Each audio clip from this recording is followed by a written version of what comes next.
Shalom, Bapak Ibu, saudara-saudaraku yang diberkati Tuhan. Salam sehat, seger waras. Bertemu kembali dengan saya Romo Alexius di ruang religi hari ini. Dan bahasan yang hendak saya sampaikan hari ini adalah mengenai bagian tubuh manusia yang tempatnya itu ada di bawah hidung, di atas dagu.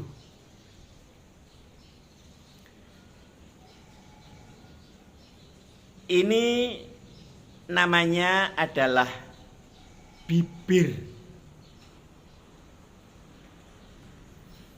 Dan dalam bahasa Jawa disebut lambe. Bentuknya itu ada yang tipis, ada juga yang tebal, dan ada yang seksi. Dan bibir inilah yang sering mempesona orang yang melihatnya. Namun bahasan yang tidak saya sampaikan hari ini adalah mengenai bibir yang digunakan tidak di dalam porsi yang benar, sehingga itu membuat celaka di dalam kehidupan manusia itu sendiri.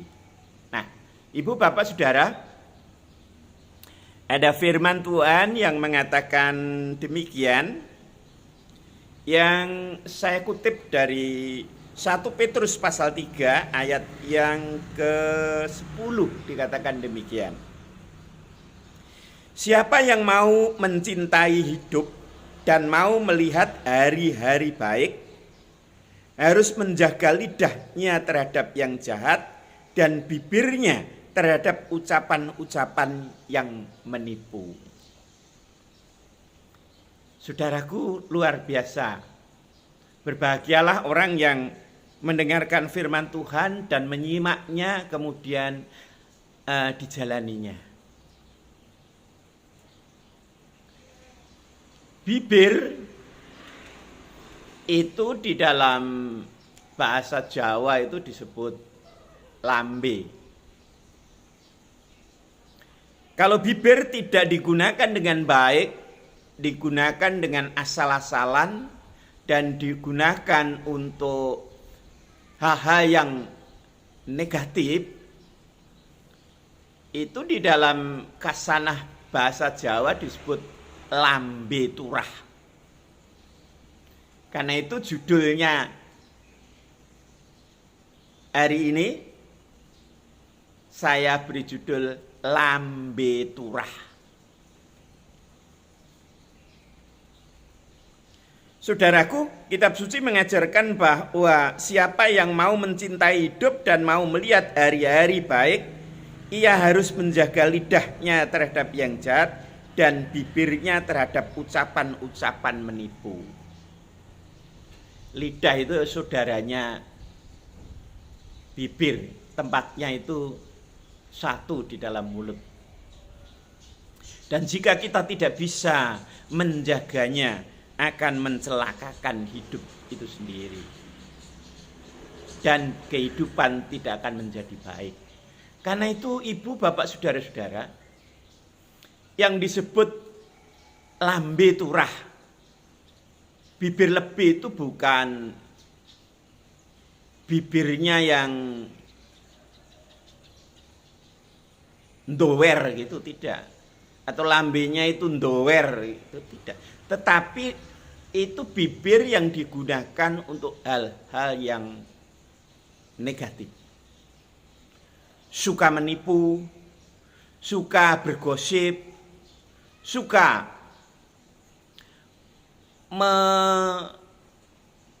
menjual daripada berita-berita bohong, melebih-lebihkan.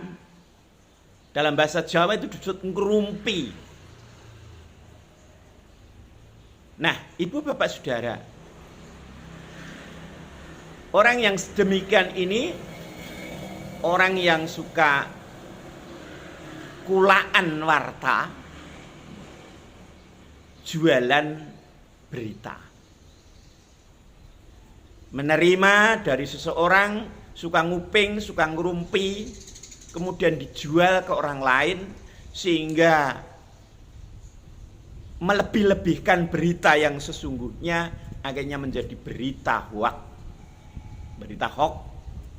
yang akhirnya itu menjadi bencana bagi kehidupan orang lain dan menjadi bencana bagi hidupnya sendiri. Karena itu kitab suci mengingatkan untuk menggunakan bibirnya itu dengan hati yang penuh kesadaran supaya tidak menjadikan celaka bagi orang lain. Saudara-saudara, saya mengutip lagi dari surat Roma pasal yang ketiga ayat 13 dikatakan demikian. Kerongkongan mereka seperti kubur yang menganga, lidah mereka merayu-rayu, bibir mereka mengandung bisa. Bibir itu mengandung bisa. Jika tidak dikendalikan dengan ajaran kebenaran Injil, maka melalui bibir yang tipis ini, bibir yang tipis bisa menjadi bibir yang lebih lambe turah, karena melebih-lebihkan berita yang sesungguhnya. Ini menjadi bencana bagi hidup orang lain dan menjadi bencana bagi hidup sendiri. Bibir mereka mengandung bisa. Maka bahagia dan tidaknya kehidupan ini ditentukan oleh lidah dan juga oleh bibir kita ini. Maka harus dikendalikan dengan kesadaran yang baik, yang berdasarkan kebenaran. Saya akan kutip lagi saudara-saudara yang terkait dengan masalah bibir ini. Di dalam Injil Matius pasal 15 ayat 8 dikatakan demikian. Bangsa ini memuliakan aku dengan bibirnya, padahal hatinya jauh dari aku. Bibirnya memuji-muji Allah, tetapi berlawanan, bertentangan dengan hatinya. Jadi banyak orang Kristen itu sendiri tidak bisa menjaga bibirnya. Ke gereja ya ke gereja, setiap minggu mungkin datang ke gereja, tetapi karena hatinya belum tercerahkan, sehingga menggunakan lidahnya dan bibirnya itu untuk mencelakai orang lain, dipakai untuk gosip, berita-berita yang bohong, hoax, dan akhirnya mencelakakan dirinya sendiri. Ibu, bapak, saudaraku yang dirahmati oleh Allah, mari kita mempergunakan bagian tubuh kita yang paling seksi ini untuk berhati-hati, karena ini adalah bisa menjadi racun dan itu akan mencelakakan hidup kita sendiri. Kiranya apa yang saya sampaikan hari ini boleh menjadi bahan renungan bagi kehidupan kita. Shalom, haleluya, rahayu, rahayu, rahayu. Amin.